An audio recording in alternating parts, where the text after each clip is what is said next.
Bueno, bienvenidos a todas y a todos nuevamente a este ciclo de charlas virtuales que damos en el marco del bicentenario del nacimiento de Bartolomé Mitre. Es un ciclo que tiene como objetivo, revisitar a Mitre para revalorizar el patrimonio material e inmaterial que tiene la institución y del archivo histórico poder generar un espacio de diálogo para pensar sobre Mitre, sus intereses y ¿por qué no?, sobre su legado. Este es un ciclo de charlas que junto a otras actividades conmemorativas se van a desarrollar a lo largo del 2021 hasta junio del 2022, cuando va a venir el Congreso del Bicentenario, que esperemos que pueda ser presencial, en donde cada uno de ustedes va a poder presentar su ponencia para en esos días poder debatir sobre los temas de interés. Hace poco lanzamos una prórroga para poder presentar los resúmenes, así que tienen tiempo hasta el 4 de octubre de este año para presentar sus resúmenes. Me presento, mi nombre es Sebastián Raya, soy historiador y archivista responsable del Archivo Histórico del Museo Mitre. Este segundo encuentro tenemos el enorme placer de contar con la presencia de Graciela Sidersky. Graciela, muchas gracias por estar acá con nosotros. No, gracias a ustedes por la invitación. Graciela Sidersky es doctora en Historia por la Universidad de Buenos Aires. Tiene un postdoctorado en Ciencias Humanas y Sociales, otorgado también por la UBA. Es magíster en Ciencias Políticas por la Universidad de San Martín. Es también archivista de la Biblioteca Nacional de Madrid, funcionaria del Archivo General de la Nación y profesora de grado y posgrado de la Facultad de Filosofía y Letras de la Universidad de Buenos Aires. Es autora de diversos libros y artículos sobre historia de la inmigración argentina, política económica y de textos auxiliares de descripción de documentos de archivo y patrimonio documental. Sus últimas publicaciones podemos destacar la de Documentos para armar una nación, publicado en 2019, y el libro que escribió junto a Facundo Araujo, Archivos y Narratividad en la primera historiografía nacional, la polémica entre Mitre y López, que se publicó en diciembre del año pasado. Ambos libros fueron editados por la Facultad de Filosofía y Letras en la colección Saberes. Así que, Graciela, quería comenzar preguntándote sobre esta idea del archivo como laboratorio en la historia, ¿no?, que vos presentás en tu último libro. Haces un recorrido problemático muy interesante que tuvo y tiene esta idea, ¿no? Y ahora, nos vas a contar un poco sobre el uso del archivo por parte de Mitre, que él, tenía una práctica, se podría decir, positivista en el uso de los documentos. Una práctica que ya en la década del 30 del siglo XX fue criticada por la Escuela de los Anales y después, durante la segunda parte del siglo XX, el giro lingüístico y sus argumentos constructivistas, terminaron por demoler, ¿no?, esta práctica historiográfica. Y sin embargo, yo veía que en los últimos años, con base en el giro crítico, los trabajos multidisciplinarios de las ciencias sociales, se viene dando lo que se llama el giro archivístico, ¿no? Como decía Lila Caimari, el momento archivos. Es una especie de retorno al archivo, pero no de la forma que se hacía 150, 160 años atrás. Entonces quería ver si nos podés contar un poco de qué se tratan estas escuelas, de estos giros, y cómo fue ese recorrido entre la relación de la historia con el archivo. Ambas disciplinas, tanto la historia que consideramos como historia científica, ¿no?, la capacidad de historiar, que ya lo vemos en los antiguos griegos, pero la historia como disciplina científica surge prácticamente en coincidencia con el surgimiento de la archivística como disciplina. O sea, son del mismo periodo. Y ambas disciplinas surgen de algún modo para fortalecer la creación de los Estados-nación en Europa. Fueron un factor fundamental. Incluso una disciplina que es anterior a la archivística, que se llama diplomática, que digamos tiene su origen en el siglo XVII con los monjes benedictinos de Saint Maur. Estos monjes, sobre todo Mabillon, que escribe esta obra a raíz de una polémica que tiene con otra orden religiosa, con la orden jesuita, acerca de la autenticidad o el carácter apócrifo de unos diplomas medievales que estaban en la abadía de Saint-Denis. Esta disciplina, la diplomática, que se origina justamente para determinar la autenticidad de los documentos y cuyo objeto de estudio, a diferencia del de la archivística, son los documentos. La archivística, su objeto son las grandes agrupaciones de documentos que se llaman fondos. El de la diplomática es el documento, para establecer sobre todo su autenticidad.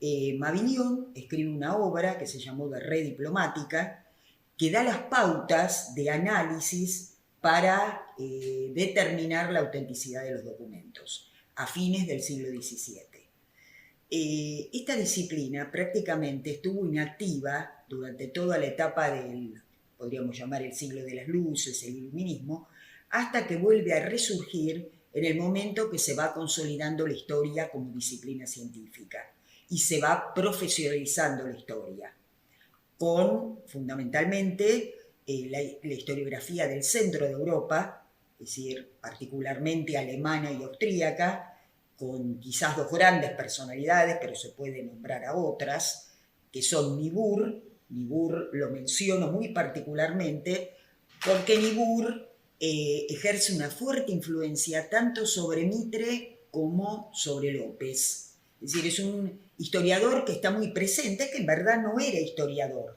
porque él viene de otra disciplina, al igual que Ranke. Ranke es un teólogo, no existía la carrera de historia, es decir, teólogo y filólogo, no existe la carrera de historia, y él justamente la instituye en la Universidad de Berlín. Y justamente porque uno de los ejes del libro, quizás el eje principal, pues es el propósito que perseguimos, es poner de manifiesto cómo confluyen en el discurso historiográfico tres elementos que son consustanciales, están íntimamente trabados, que son las fuentes, el relato y la imaginación.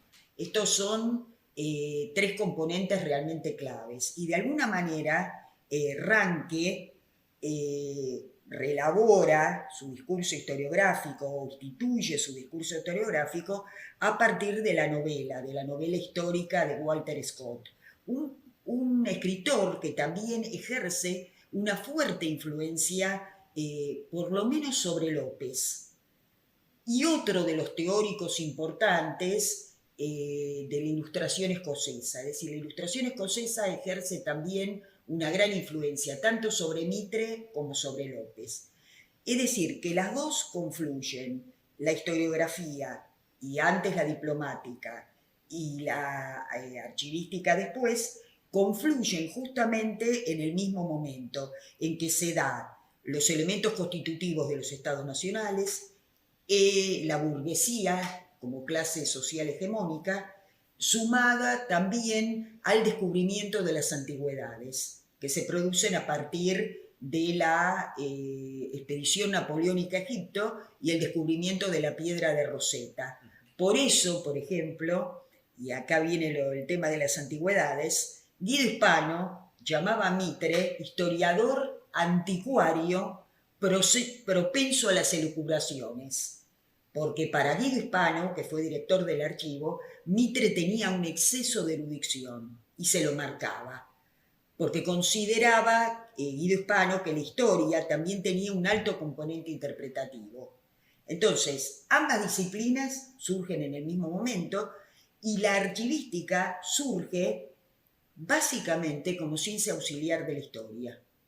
Es decir, esa va a ser su primera función. Hoy nosotros criticamos esto. Es decir, la archivística es mucho más que una ciencia auxiliar de la historia. Pero en ese momento era esto y nada más. Es decir, era un instrumento para colaborar con los historiadores.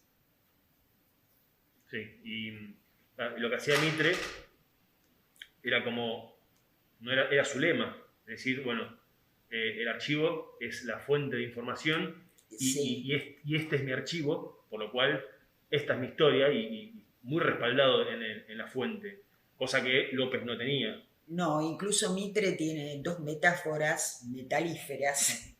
Es decir, en una de ellas Mitre dice que la originalidad de un libro de historia está en las fuentes que descubre el historiador. Es tener esa primicia en las fuentes. Uh-huh. Y ojo que algunos historiadores siguen pensando lo mismo. Es decir, tratan de que sus documentos no sean vistos por otros. Uh-huh. El llegar primero. Sí. O sea, esto no terminó con Mitre. Y la otra metáfora que hace Mitre dice, no se puede hacer alquimia histórica. Así como sin oro no se hace oro, sin documentos no se hace historia. Esta postura es sumamente criticada por López. ¿Por qué? ¿López no consultaba documentos? Sí, los consultaba. ¿No era coleccionista de documentos? Sí, también.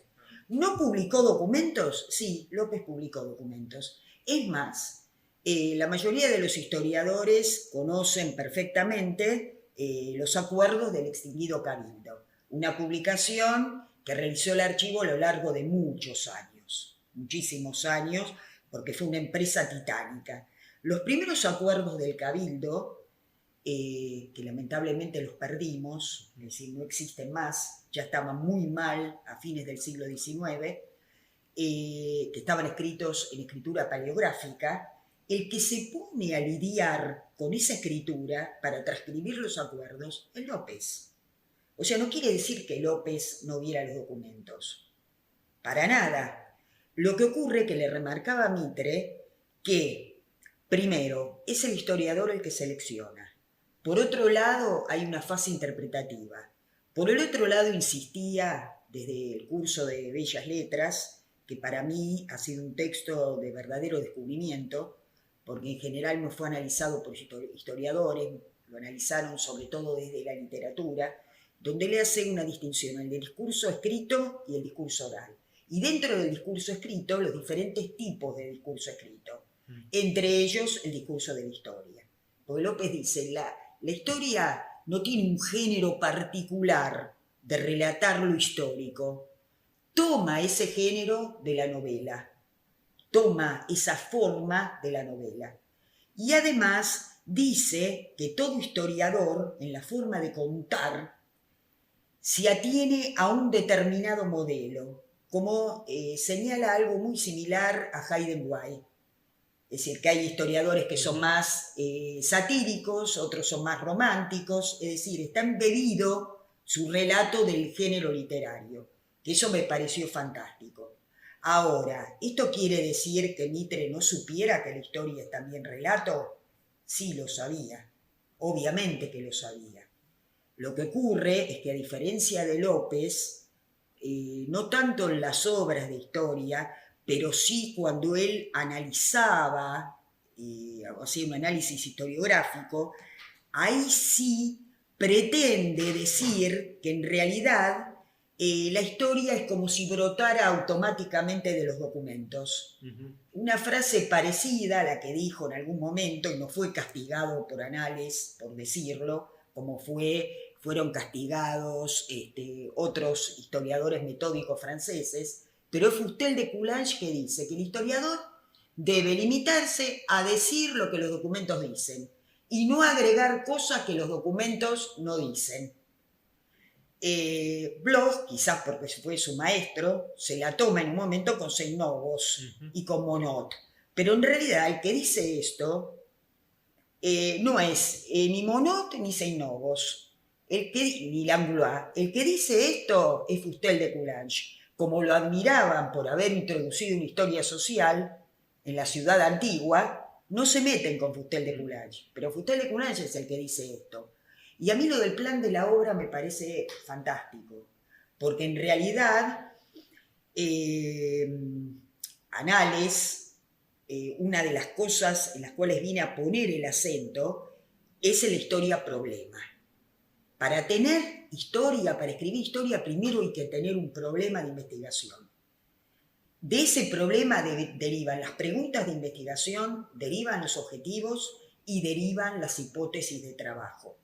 Entonces López justamente critica la historia de Belgrano porque dice que Mitre no tuvo un plan al que se ajustó, un plan de obra. Es más, el mismo Mitre se critica a sí mismo, porque dice, vertí tantos datos y quise meter la historia de la nación en un hombre que la construcción me empezó a chingar por todos lados.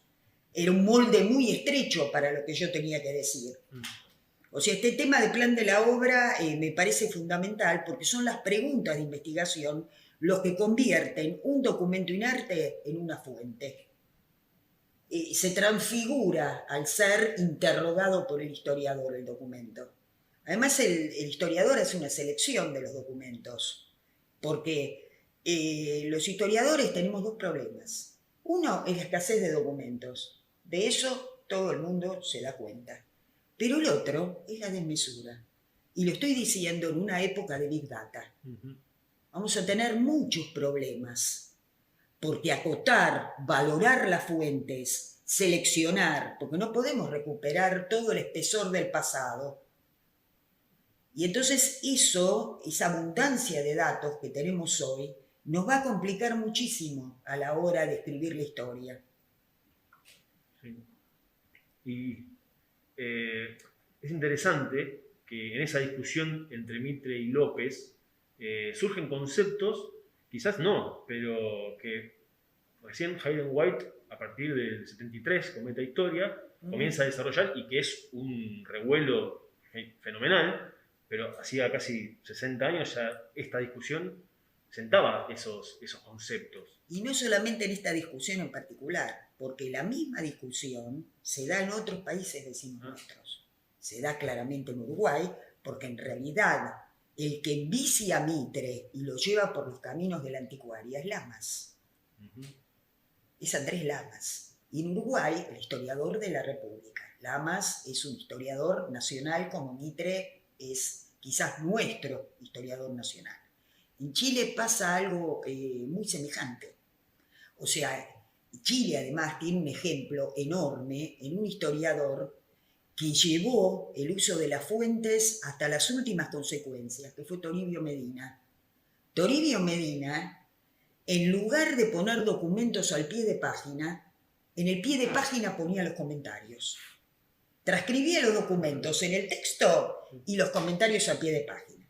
Que Toribio Medina fue una persona que también tuvo una relación muy fuerte con Mitre. De hecho, fue a Europa a copiarle documentos, como le fue a copiar en algún momento también Barros Arana.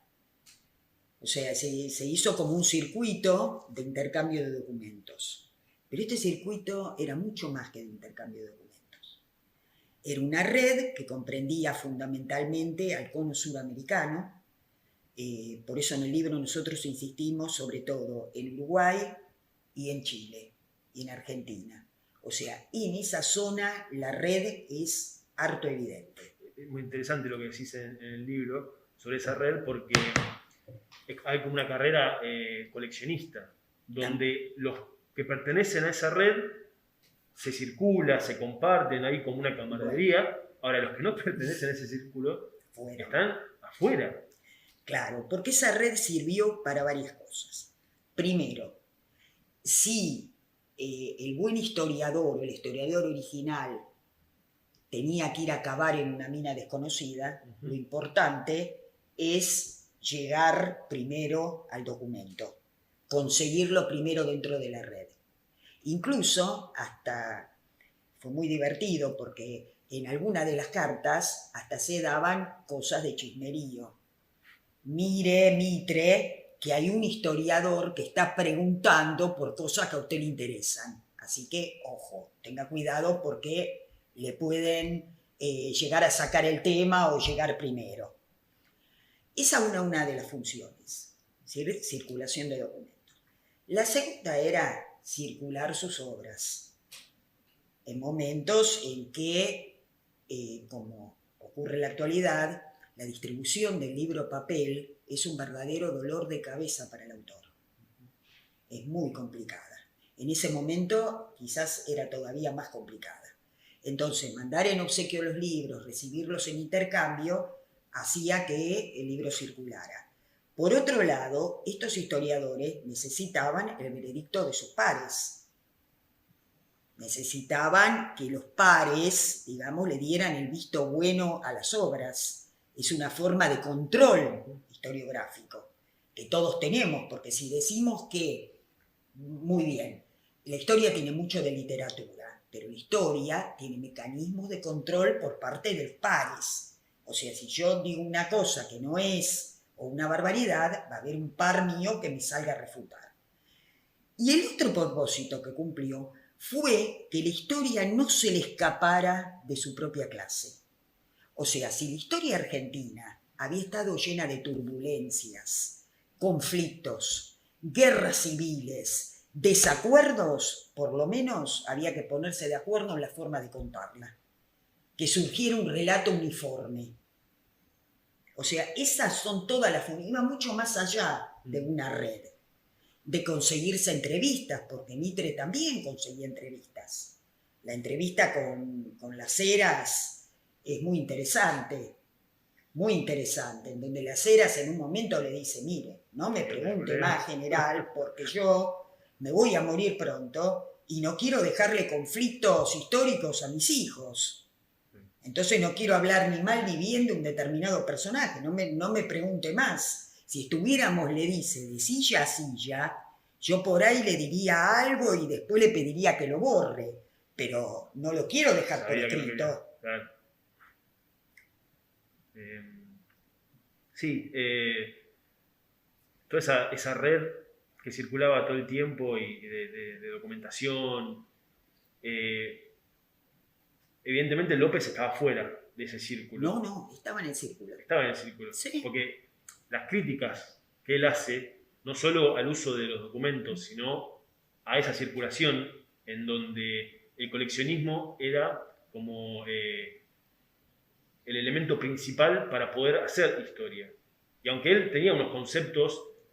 Él era coleccionista, no tenía ningún problema. Lo que pasa es que López insiste en varias cosas. Primero, que los documentos deben ser interpretados. Claro. Y algo que hoy ya nadie discute. Todo documento, y López quizás con otras palabras, porque no quiero ser extemporánea, dice que los documentos son producto de una relación de poder. O sea, documentos no son inocentes. Sobre todo, dice López, aquellos documentos que son de origen político y que revelan lucha política. Esos documentos tiran para un sector. Entonces, frente a ese documento, López consideraba de mucha relevancia el testimonio de las personas cercanas a los acontecimientos. Y además, quizás, cierta falta de consideración hacia los documentos se debía a que López era perfectamente consciente de que escribía sobre hechos tan muy cercanos y que la Argentina no tenía un pasado como Europa, o sea, un pasado de más de 1000 años, en donde esas fuentes eran importantes porque ya no quedaban testigos, no quedaba a quién preguntarle.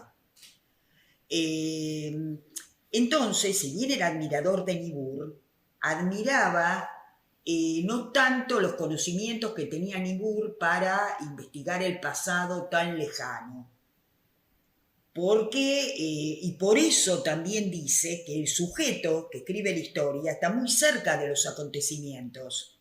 Entonces la historia es lucha política y él lo avisa cuando empieza su obra, la historia de la Revolución Argentina. Dice, ojo, nosotros no somos neutrales, nosotros tenemos una idea, nosotros somos liberales. Ya lo avisa al principio, el que no le gusta, el que no lo lea. Esa es la diferencia, porque López sí utilizaba documentos de archivo. López empieza, por ejemplo, a desentrañar la escritura paleográfica de los primeros libros de acuerdos del Cabildo de Buenos Aires. Es López el que se sienta a tratar de leer eso, no Mitre. Y que es importante la obra de López porque algunos de esos acuerdos no existen más. Quedan en la publicación.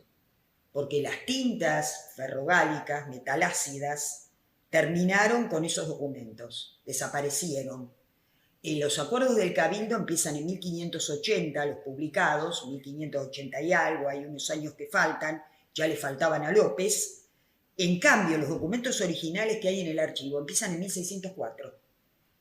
Nosotros conocemos ese periodo gracias a López, que se sentó a tratar de transcribir esos documentos con letra paleográfica. Es decir, que no es verdad que López no considerara los documentos de archivo. Lo que sí era muy consciente del rol del historiador relatando, inclusive considera que el historiador es un artista de la pluma, en la forma de narrar, que tiene que tener, aparte de relación con los documentos, una obra de historia tiene que tener estética, tiene que tener un vuelo estético, porque es también un literato que usa perfectamente la pluma. Y ambos, tanto Mitre como López, incursionaron en la novela, porque consideraban que la novela también cumplía una función pedagógica y ayudaba a construir el Estado-Nación que estaba construyendo su generación.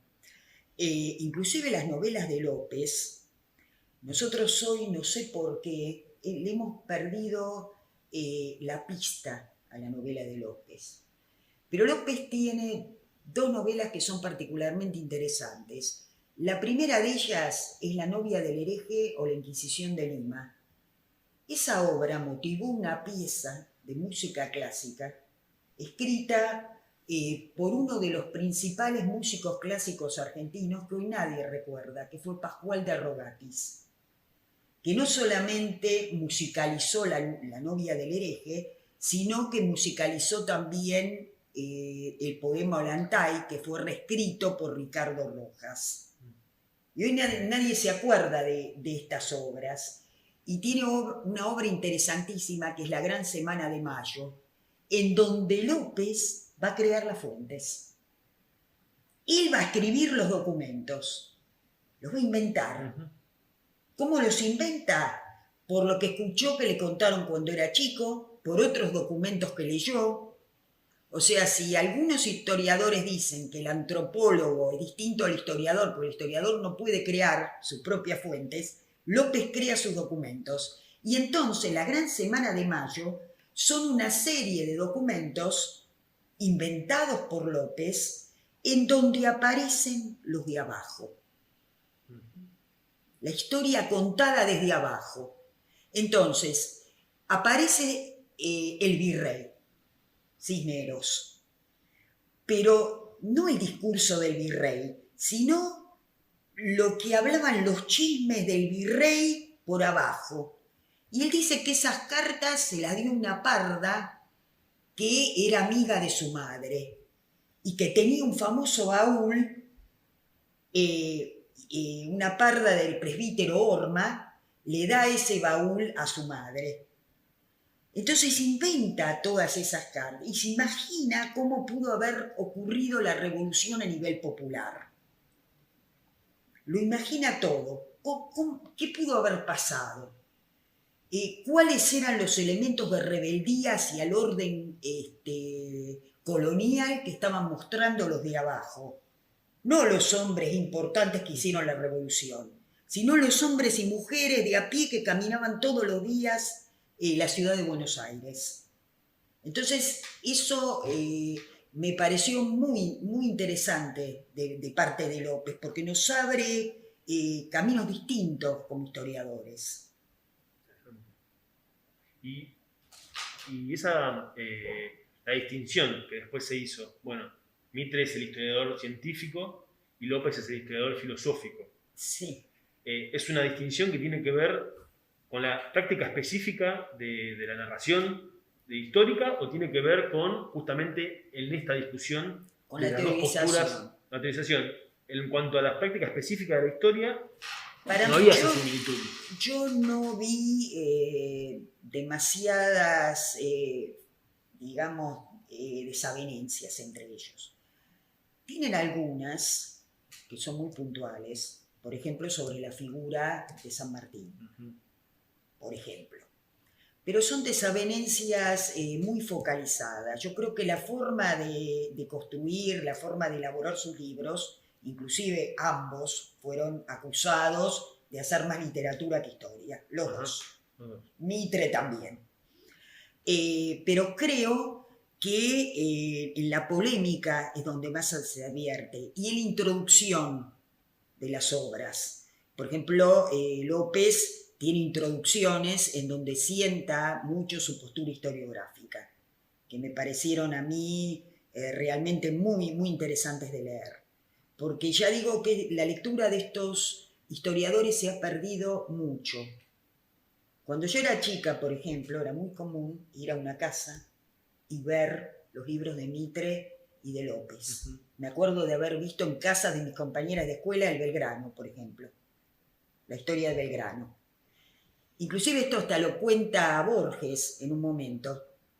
Dice que su biblioteca de su casa estaba lleno de libros en inglés. Había muy pocas obras en castellano, pero ojo, los libros de Mitre y López estaban presentes. Porque estos libros nos demuestran de alguna manera cómo se construyó la nacionalidad argentina. Porque tengamos en cuenta que nosotros heredamos un relato ya. Heredamos algo de donde montarnos para seguir escribiendo. Ellos tuvieron que ser una elaboración ex nihilo. Había efemérides, cosas sueltas, almanaques, una historia que había escrito del periodo colonial y hasta la anarquía del 20 Domínguez, que se usaba en las escuelas, pero no había nada, había que construir de cero. En esa construcción de cero, Mitre, siguiendo un poco esta idea del historiador escocés Carlyle, que dice que la historia es la biografía de los grandes hombres, toma como hilo conductor del relato las biografías. Primero tomará la de Belgrano y después tomará la de San Martín. En este sentido sí es diferente a López, porque López no construye el relato a partir de una biografía.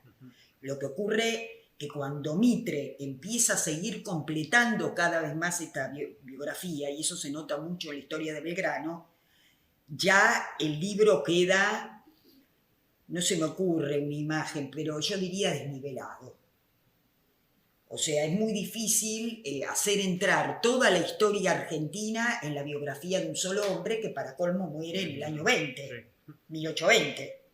Entonces era muy complicado. El esquema que va a usar López no es el mismo. Incluso a mí me causó gracia en algún momento cuando López acusa también a Mitre de robarle las ideas. Dice, cuando usted tiene que interpretar, entonces toma cosas que dije en la historia de la Revolución Argentina, después de haberme tratado de mitómano en algún punto. O sea, es un debate que aparte me interesó mucho desde lo entretenido de la escritura. Es una obra que se deja leer porque uno ve el conflicto, la sátira, pero a partir de una altura y de un vuelo intelectual y de una forma de manejar la pluma excepcional, excepcional. Entonces, como para sistematizar un poco, la diferenciación entre ambos historiadores estaba dada en las cuestiones conceptuales de cómo concebían ellos el trabajo historiográfico. Exacto. No en su práctica de la narrativa histórica, que más o menos, con sus oposiciones, con sus diferenciaciones, la escritura era muy similar. O sea, para mí, usaban documentos, inventaban, interpretaban. Sí, más yo o menos más que ese inventar método. diría la invención. Sí, no, la invención como parte de la práctica, del la método práctica. histórico. Es más, toda ciencia se construye con imaginación. Si no hay imaginación, no hay ciencia. Nosotros podemos decir achacárselo a la historia. Toda ciencia, aún la física, se construye con imaginación. Imaginar cosas. Esa es la verdadera virtud que tiene el historiador.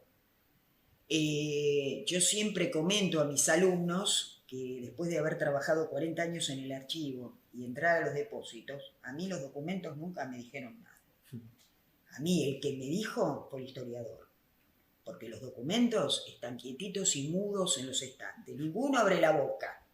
Por eso le decía a López, los documentos están mudos como una momia en los armarios, esperando que alguien los haga hablar. Si no, el documento no habla, porque además la primera impresión que yo recibí cuando entré al archivo es que, claro, yo era muy chica, todavía no había terminado la carrera, y entonces pensé que al abrir la primera caja, los documentos me iban a contar una historia. Los documentos no me contaban nada.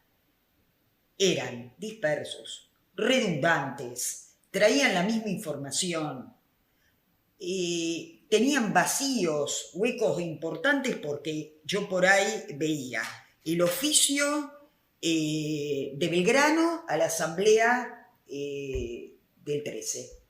Y no estaba la respuesta de la asamblea. Y entonces me quedaba ahí, bueno, sí, pero ¿qué le contestaron? El que hace esa vinculación Por eso una vez un periodista me dijo, dice, acá están todos, dice, acá está Rosas, está Lavalle, acá está la grieta, me dice. ¿Qué grieta? Le digo. Acá duermen todos tranquilos, López, al lado de, me refiero a Estanislao López, al lado de Rosas, al lado de Lavalle, al lado de Manco Paz. Acá están todos callados, mudos y duermen todos juntos. Acá el que los saca de ese dormitorio y los vuelve a confrontar y vuelve a hacer pelear a Lavalle con Rosas es el historiador, no el documento en sí. Es el historiador el que hace hablar a los textos. Y esto lo tenemos que tener muy, muy presente, que siempre el historiador lo supo, porque Mitre también lo sabía. ¿Sabés cuándo se ve esto claramente? Cuando se enfrenta, un poco desquiciado ya Mitre, con uno de sus discípulos, con Saldías. Y entonces ahí Mitre le confiesa que la historia es lucha política. Cuando le dice por qué no había que defender la figura de Rosas. Ahí sí se manifiesta, está nervioso, está furioso, y ahí sí le muestra, sí, la historia es interpretación, la historia es lucha política también. Sí, sí. Bueno, hay una carta de López a Mitre donde le dice, bueno, nosotros dos enterramos la figura de Artigas. No, la respuesta de Mitre no la vi nunca, pero evidentemente había ahí una... Obvio, porque Mitre se cansó de llamar a Artigas el anarquista, porque en realidad Mitre empieza a escribir sobre Artigas y Lama sobre Belgrano. Claro. Y después se produce un intercambio de temas insólito. Pero también lo llama anarquista, agitador, y no solamente le dice hemos enterrado la figura de Artigas, le dice también una crítica feroz contra Bolívar, porque hubo también un conflicto de libertadores, de cuál era la figura más importante, si era la figura de San Martín o era la figura de Bolívar. Entonces también aparece esto. Pero yo de esas cartas, que fueron las cartas de la reconciliación, aunque creo que nunca estuvieron peleados, no una pelea personal, era una pelea como todos los historiadores tendríamos que tener, sin una pelea conceptual. Sí. En un momento dicen, hemos peleado para ponernos de acuerdo. Y ese es el sentido de la discusión. Hemos peleado tanto para llegar a ponernos de acuerdo. Ese es el objetivo de discutir, nada más que eso. Y me parece que los argentinos tenemos que aprender mucho de eso. Hemos peleado para ponernos de acuerdo. Maravillas. Y bueno, la verdad que para cerrar, me encantaría, ya que hablamos de las discusiones pasadas, ¿no? Y habría que decirle algo primeramente le pediría que me diga algo a mí, a los historiadores, que estamos empezando nuestras primeras armas en esta profesión, cómo podemos hacer para conjugar hoy por hoy con todo lo que significa la vuelta al archivo, ¿no? Sin caer en el archivo, bueno, desde acá tengo que exprimir el archivo para que me diga lo que tengo que decir y conjugar con la imaginación, con justamente el carácter narrativo que tiene la táctica historiográfica, cómo podemos conjugar estos tres elementos que vos escribís en el libro para hacer una historia que contenga los tres elementos, ¿no? Y que no caiga en ninguno, que no se vuelque a uno específico, sino que pueda ser algo que contenga los tres. Bueno, el retorno al archivo es muy diferente cuando hoy se habla del momento archivo, del retorno al archivo. El uso de los documentos es diferente, creo yo, al uso de los documentos que hacían los positivistas. Además hay un cambio en el tipo de fuentes utilizadas. Es decir, para el positivismo las principales fuentes eran las fuentes políticas, las fuentes militares y tenían un peso muy, muy importante las fuentes diplomáticas. Hoy nosotros accedemos a otro tipo de fuentes. Por ejemplo, hoy en el archivo, una de las grandes estrellas de los documentos que se consultan son los documentos judiciales. Porque ahí, en los documentos judiciales, es donde a partir de la anormalidad, es decir, un tema judicializado, se puede llegar a desentrañar lo que era normal. Esto nos lo enseñó Foucault. Estudiando la normalidad podemos llegar a ver lo que es normal. Además, me parece que así como los antropólogos en la escuela de Annales nos hicieron el convite al estructuralismo, con la obra de Lévi-Strauss, pienso yo que también los antropólogos nos han arrastrado mucho al archivo, otra vez. Porque yo noto que la gente de antropología está consultando un montón los archivos. La gente de literatura también, que hoy no se conforma con lo que el escritor publicó, quiere ver los borradores, quiere ver los originales. O sea, nos han llevado desde otras disciplinas también a volver al archivo. La forma en que se consultan los archivos es distinta, porque hoy ya tomamos conciencia, de parte de lo que he hablado en esta charla, es decir, del carácter interpretativo que tiene la lectura de los documentos, que los documentos deben ser valorados, el uso diferente que le hacemos quizás privilegiando desde los anales las fuentes indirectas más que las fuentes directas. Yo recuerdo en Introducción a la Historia, Bloch dice, por ejemplo, que una de sus fuentes fueron la vida de los santos, pero que a él no le interesaba la vida del santo en sí, porque todas las vidas de los santos eran iguales, no tenían diferencias, sino que la vida de los santos le había permitido a él establecer cuáles eran la mentalidad, qué era lo que buscaba el hombre medieval, cuáles eran las virtudes y los defectos para el hombre medieval. Entonces estamos haciendo otra lectura de las fuentes, quizás como dice Gisburg, leyéndolas a contrapelo, porque Gisburg decía, en materia de fuentes están todos los dados cargados, o sea, ya sabemos quién escribe los documentos, ya sabemos que hay un montaje de relaciones de poder en un documento, y sabemos cómo irlo deconstruyendo el documento, para usar un término que hoy está muy de moda. Es decir, es otra manera de acceder a los archivos, es distinta. No se busca más el dato, se busca también encontrar lo íntimo, lo personal, lo cual, que esto nos han enseñado fundamentalmente las feministas, porque a la mujer había que descubrirla y era muy complicado en las fuentes oficiales. Entonces hemos aprendido a leer diferente los documentos. La mujer aparece mucho en la fuente judicial, porque es objeto de violencia o porque es objeto de maltrato, de homicidio. Entonces, eso lleva a trabajar con otro tipo de documentos, quizás diferentes. Cuando yo entré al archivo, por ejemplo, los documentos que más se consultaban eran los coloniales. ¿Por qué? Por la larga duración. El periodo colonial parecía estático, venía bárbaro. Como me hacía acordar a la conferencia de Lerroux-Ladurie, cuando se inició en Annales, el tiempo inmóvil, la tituló, el tiempo que se había detenido. La colonia parecía el tiempo detenido. Hoy eso no es lo que más se consulta. Hoy se consulta otro tipo de documentos como las fuentes judiciales, los protocolos de escribanos, las sucesiones, porque se está buscando a esos personajes que están por atrás y que cuesta mucho descubrirlo y el historiador tiene que trabajar muy fuertemente para hacerlo. Inclusive, para escribir esta obra, por más que parezca un tema bastante conocido, tuve que trabajar mucho. ¿Por qué? Porque el archivo prácticamente no tiene documentos de este periodo. No los tiene.